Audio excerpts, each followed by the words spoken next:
Alrighty. So today we'll be breaking down Rogerio Bontorin versus Ray Borg, flyweight division. Ray Borg dropping back down to the flyweight division. Um, he's had some tough weight cuts in this weight class. He's even missed weight upper weight class at bantamweight, but I think that was due to personal issues. Um, but yeah, so interesting to see how that weight cut goes. I'll definitely be tuning into the weigh-in, the live weigh-ins. But yeah, we'll break it down. So just looking at the measurements, Hijiro Bontorin's got a 1 inch height advantage and a 4 inch reach advantage. 4 inch reach advantage, pretty significant, especially when you consider the um, the put like percentage because they're flyweights, so their reach will be shorter. So a 4 inch reach advantage at flyweight is a greater percentage than it would be, say, at light heavyweight. So we'll break down Rogerio first. Mostly a grappler, submission specialist. 73% of his wins coming from submission. Uh, he's got a nice suplex, nice double leg against the fence. He's really good at reversing takedowns. I saw that in the Bibilato fight. He had a good whizzer. Good whizzer to reverse the double leg. Just strong. Held on to it. Used his body weight to reverse Bibilatov and then end up on top. He'll also take the back if you give it to him. And we've seen Ray Borg has been one to give his back. Saw it in the Formiga fight, I believe. Scoggins maybe caught his back as well. Silva got his back. A lot of people get his back. But one thing Ray Borg's really good at is that stall, and spin in the body lock.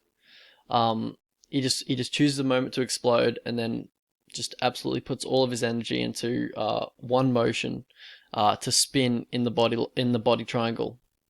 And usually he's pretty successful with it. It's much like how Anthony Pettis does it.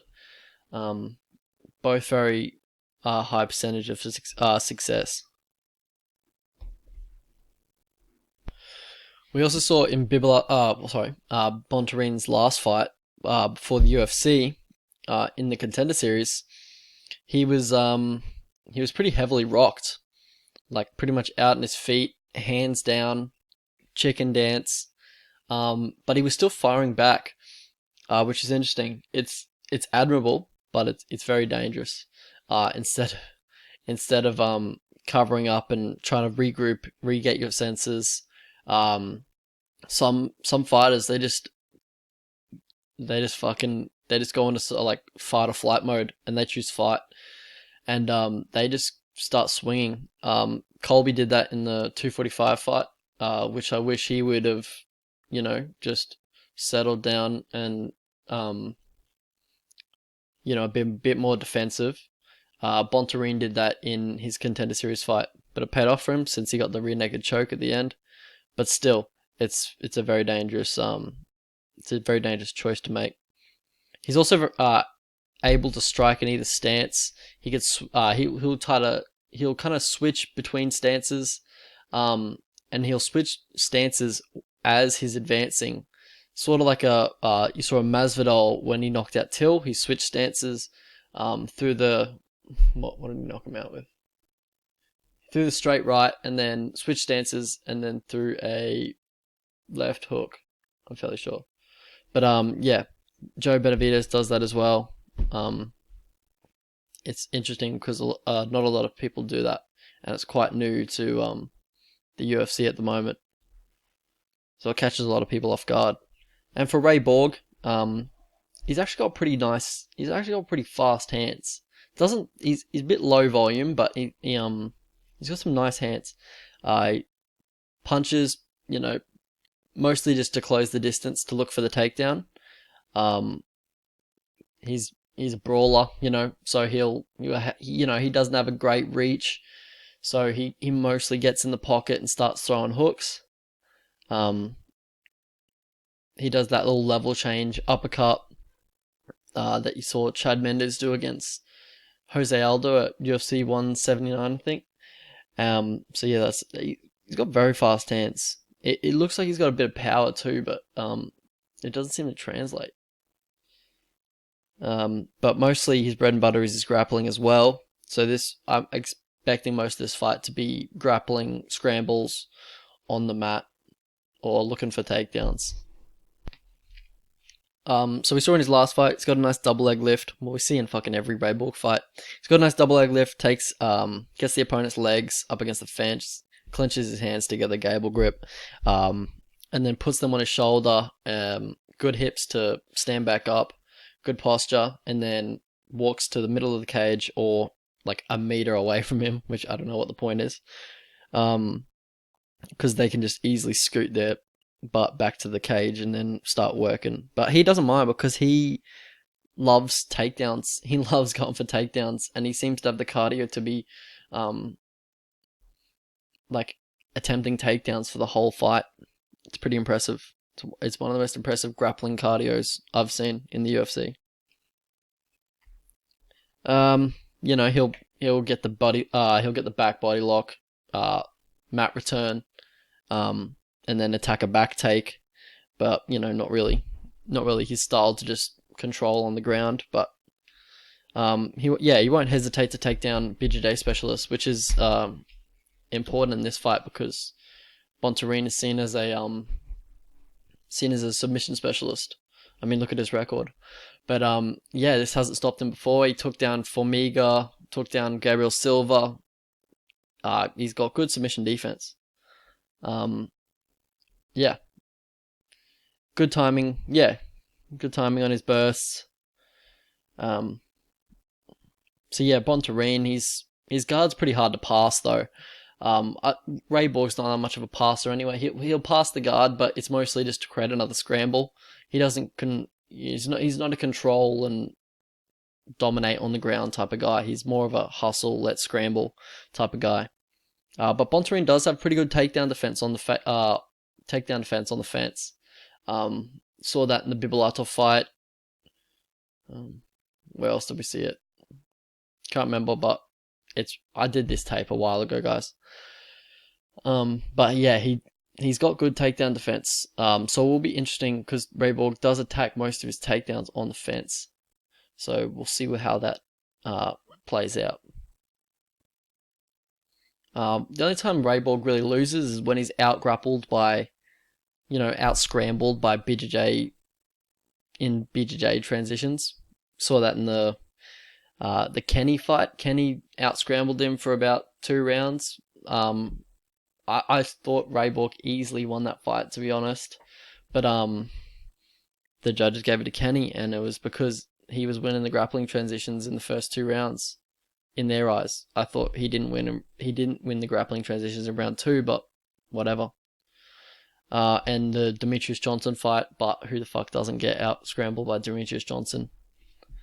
Henry Cejudo, but whatever. Yeah, and he can be controlled on the ground for a while. We talked about that before. DJ did it. Gabriel Silva did it.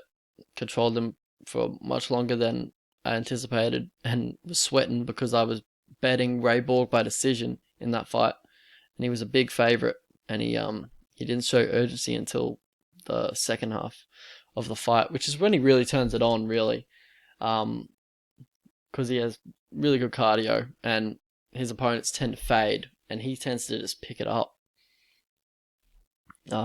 And yeah, also in the Silva fight, you saw him go for those low percentage jump guillotines, which I don't think he's got one in the UFC or his career, so it's quite frustrating when you see that. And yeah, I believe he has a big hand speed advantage in this fight. Bontorin punches look pretty slow against Paiva and Bibulatov. But yeah, Bontorin, his movement's a bit predictable. He kind of follows you around the cage like a lost dog. He'll just follow you around the cage, and that's what made Bibulatov's spinning kicks so successful. Because it's straight on, it's linear. If he went for like more push kicks, more front kicks, I reckon they all would have landed because Bontorin, he just walks forward. He's just one of those Brazilian guys that just walks forward, tries to get his hands near. Hasn't got the best strike and defense. Yeah, and we've seen he can be backed up and kept out to the double lines in the octagon. So yeah, I reckon Ray Borg will be the one coming forward in this matchup. To be honest, I think he's more likely to impose his will against Bontorin than Bontorin is against Ray Borg. So pass to victory for both lads. Bontorin, I'd say get underhooks, because Borg always looks to connect the hands behind your legs or behind your body. Just as soon as you see him shoot, just try and get double underhooks and jerk him up. Try and get a takedown on him. Ray Borg doesn't have the best takedown defense. He has good scrambles, but if you control that initial scramble, and you pretty much, that's the key to controlling him on the ground for long periods of time, and that's your wheelhouse. Top position, work your BJJ. And also fence control. We've seen Borg get controlled on the fence a lot. Borg fight, Silver fight, Kenny fight. He kind of just accepts being on the fence. Doesn't really have any offense from there either. Just kind of accepts it. Which is frustrating when you're betting Borg, because he seems to stay in bad positions for long periods of time, which is builds your blood pressure up. Pass to victory for Ray Borg. Counter his leg kicks with the punches. Reactive double leg when he overextends on his strikes, because he throws those big haymakers. Let him keep getting up. Just your usual game plan. Let him keep getting up. Few punches, back into another double leg. Just try and wear him out. I think you have better cardio than him. So how I see it going, I believe this fight comes down to whether Bontorin can out-scramble Borg. So to win, Bontorin's going to have to defend all night with underhooks and counters, because that's what you're in. That's what you're in for if you're fighting Ray Borg. I believe Borg has a speed advantage on the feet and on the ground, in scrambles. I mean, on the ground, I believe Bontorin will be a step behind all night. I think he's very good on the ground, but he's just a little slower than Ray Borg in scrambles and in transitions. Although one mistake by Borg can mean a round of top control or a submission from Bontorin, because he is very dangerous and opportunistic. But all in all, I'm going with Ray Borg by decision. Just a little bit better everywhere, really. A little bit more experienced. What are we looking at here? I like a 170. I probably wouldn't go lower than 165. $1.65. But 170, if you can get your mitts on that 174, that'd be nice. But other than that, probably Ray Borg by decision. I don't see him winning any other way, really. He's not much of a finisher. So Ray Borg by decision, 220. If you're a prop player, well, I'm not. I'm done with props after I bet big on Valentina Chookagian to go the distance last week. I bet 7 units on that. Lost about $800. I'm done with betting big on props. But if you're a little prop player, 220 on Ray Borg, or just the money line. I'm going with the money line. I'm putting 2 units on it. 170. Yeah, that's alright. I got it for 183 on Sportsbet. It's still, if you're in Australia, Sportsbet Australia still has Ray Borg at $1.83 right now. I'd jump on that, put 2 units on it. And good luck.